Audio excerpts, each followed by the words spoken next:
There is a game so influential that its impact still has effect on the video game industry to this very day. A game so universally loved and adored by gamers across the globe that it has achieved legendary status. That game is, of course, Chex Quest, where you play as a Chex warrior to save the planet Bezoik from the evil aliens called Flemloids.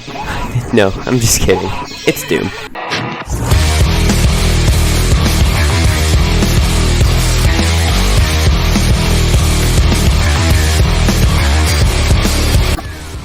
Doom is a game that I've always just sat idly by and observed from a distance, always watching the speedruns but never actually playing the game other than on a SNES simulator.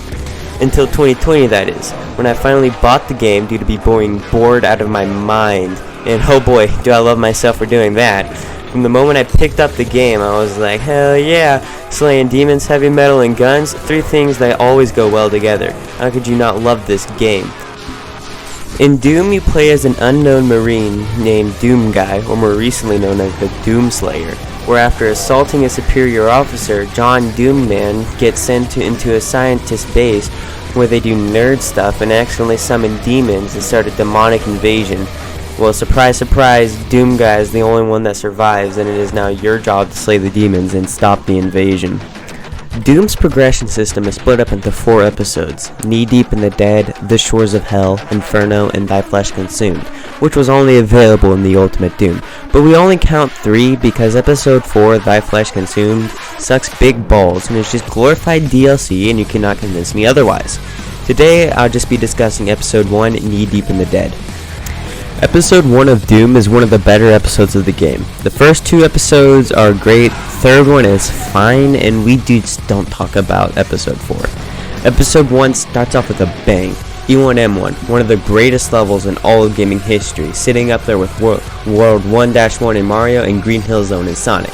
The pacing is just great, it's easy to wrap your head around the base mechanics of the game, and it introduces you to some of the more iconic enemies in the game, such as the hit scanners, green-haired dudes who wield the basic pistol which hit scan, and imps, blobs of brown poop who shoot moving lava balls at you.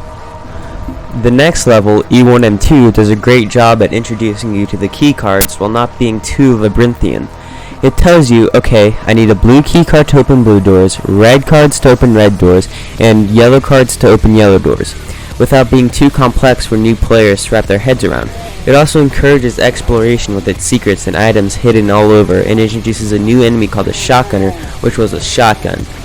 The next level, E1M3, does a good job at establishing the backtracking mechanics of the game, where you have to take a path to the left at the start to collect a blue key card, then head backwards to use that same blue key card on the door to beat the level. It establishes that not every level is going to be a straight path to the end, and that sometimes you will have to backtrack. It doesn't feel like a maze, it does a great job of balancing difficulty and the puzzle solving mechanics, while introducing the new enemy called the Pinky, which is just a pink wall that takes 2 to 4 shots to kill that can only do melee damages. After E1M3 comes E1M4. This level is just AIDS. It goes back to pretty much a straight path, and after multiple playthroughs becomes one of the most boring levels in the game. It doesn't introduce any new monsters either, but it does give you the chain code, which is pretty cool. So overall, 0 out of 10. After E1M4 is E1M5. This level amps up E1M3 and E1M2. Unlike the previous levels, it uses 2 of the 3 types of keycard and uses a heavy amount of backtracking. It also implants the idea that the player can cause events that change the level layout by making you stand on a platform to rise this bridge to allow you to progress. This level introduces the invisible Pinky and the rocket launcher, which helps in killing tank-type enemies. One of the great things about this game is that once you defeat 1 or 2 of the new tougher enemies, it gives you a weapon which makes killing said enemies way easier. For instance, in E1M2, after introducing the shotgunner, it gives you a shotgun, and after introducing the Pinky, it gives you a rocket launcher, etc., etc. But moving on from that, we have E1M6. This level doesn't add anything new, it adds more secrets and shortcuts, has a lot of backtracking, but it's overall one of the more easy levels. It does have a cool area with a bunch of enemies, which is pretty cool. Moving on from E1M6 is E1M7, and oh boy, I cannot tell you how many times I've beaten this level, yet every single time I play it, I get lost and it adds so much time to my timer. The level is fine, it just gets hard to memorize. It's longer than normal and is very maze-like, making you backtrack and kill tons of enemies. It feels like a culmination on everything you've learned up to that point, having you backtrack, conserve ammo, etc, etc. It does a great job at being one of the final levels and feels very rewarding to complete. Well, here we are, one of the final levels of the game, E1M8. This level is shorter than a dog's pee-pee.